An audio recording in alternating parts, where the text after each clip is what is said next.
여러분, 1945년 해방 직후만 해도 북한이 남한보다 더 잘 살았다는 사실 알고 계신가요?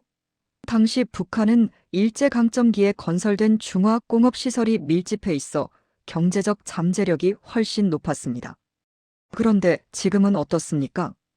한국은행이 발표한 자료에 따르면 2019년 기준 북한의 국민 총소득지의 나이은 약 35조 원입니다. 우리나라가 약 2천조 원이니 무려 54분의 1 수준밖에 안 됩니다. 1인당 소득으로 따지면 남한의 27분의 1에 불과하죠.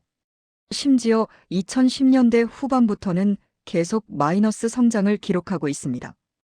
흔히들 북한 경제가 이렇게 된 이유를 미국의 경제 제재 때문이라고 생각합니다. 물론 영향이 없진 않겠지만 경제학자들은 내부에서 스스로 자초한 결정적인 사건들에 주목합니다.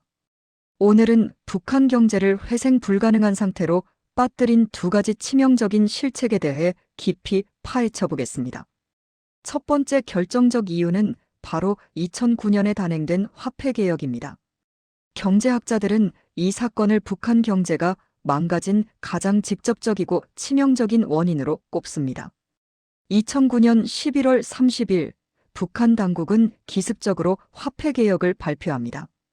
국권 100원을 신권 1원으로 바꿔준다는 내용이었죠. 그런데 여기에 말도 안 되는 조건이 하나 붙습니다. 한 가구당 10만 원까지만 교환해준다.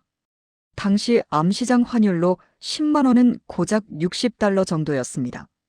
평생 장마당에서 장사하며 피땀 흘려 모은 돈이 하루아침에 휴지 조각이 되어버린 겁니다. 10만 원이 넘는 돈은 그냥 다 버리라는 소리였으니까요. 왜 이런 짓을 했을까요? 김정일 정권은 시장이 너무 커지자 상인들이 가진 돈을 강제로 회수하고 다시 배급제 중심의 사회주의 시스템으로 돌아가려 했습니다. 하지만 결과는 대참사였습니다. 화폐개혁 직후 북한의 물가는 폭등했습니다. 쌀값은 100배 가까이 뛰었고 옥수수 가격도 미친 듯이 올랐습니다. 더 심각한 건 신뢰의 붕괴였습니다. 북한 주민들은 깨달았습니다. 아, 우리 돈은 믿을 수 없구나. 언제든지 나라가 휴지 조각으로 만들 수 있구나. 이때부터 북한에서는 자국 화폐를 버리고 달러나 위안화를 쓰는 현상이 고착화됩니다. 쌀을 살 때는 쌀로, 비싼 물건을 살 때는 달러로 거래하는 기형적인 경제가 되어버린 거죠. 화폐개혁은 북한 경제의 핏줄을 스스로 끊어버린 자충수였습니다. 두 번째 이유는 조금 더 근본적인 북한 체제의 구조적 문제입니다. 바로 자력갱생이라는 이념입니다. 지도를 한번 보시죠. 남한은 해방 이후 철도망을 복선화하고 고속화하며 물류 효율을 극대화했습니다. 반면 북한의 철도망은 일제강점기 때와 비교해 거의 늘어나지 않았습니다. 소련과 중국의 원조를 받던 시절 돈이 없던 것도 아닌데 왜 인프라 투자를 안 했을까요? 이유는 김일성의 지시 때문이었습니다. 각국은 스스로 식량과 생필품을 조달하라. 이른바 지방자립 경제 노선입니다. 경제학의 기본은 분업과 교환입니다. 바닷가 지역은 물고기를 잡아 내륙의 쌀과 바꾸고 산간 지역은 광물을 캐서 공산품과 바꿔야 서로 이득을 봅니다. 그러려면 철도와 도로가 필수적이죠. 하지만 김일성은 모든 지역이 쌀도 만들고 옷도 만들고 기계도 만들라고 지시했습니다. 전쟁이 나면 각 지역이 고립되어도 버텨야 한다는 군사적 논리가 경제를 지배한 겁니다.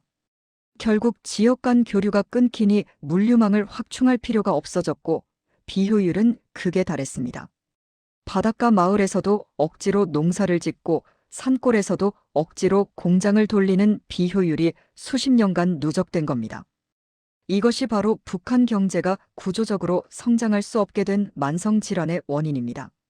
정리해 보겠습니다.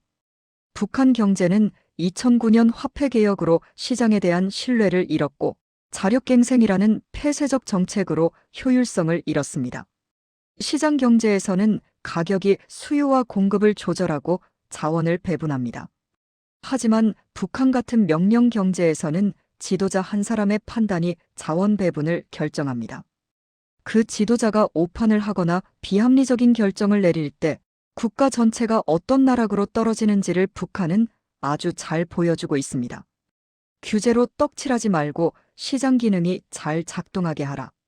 북한의 실패가 우리에게 주는 교훈은 명확합니다.